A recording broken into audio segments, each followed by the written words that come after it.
आई भैया, हम गायक मिट्ठू लाल यादव कुछ अपने मुखार बिंदु से कोरोना वायरस के बारे में कहल चाहत बानी।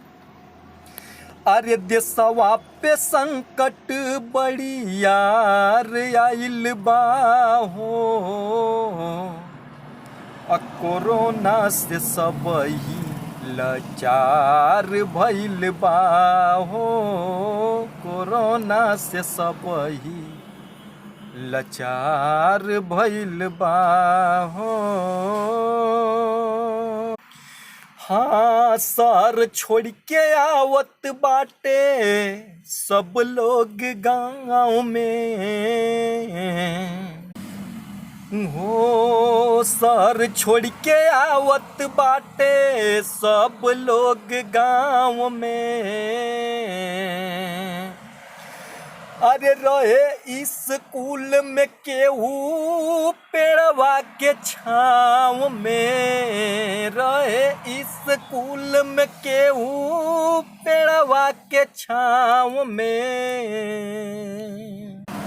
अरे कि डरन में हर हमरे ससुरार गइल बा हो, कोरोना से सबही लाचार भइल बा हो।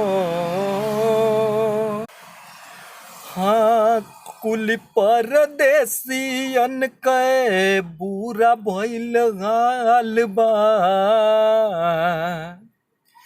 चले सब पैदल ना सरकार के खियाल बा।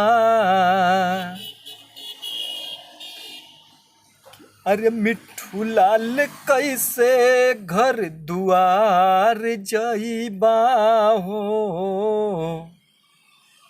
कोरोना से सबही लाचार भइल बा हो। देशवा पे संकट बड़ी यार आइल बा हो, कोरोना से सबही लाचार भइल बा हो।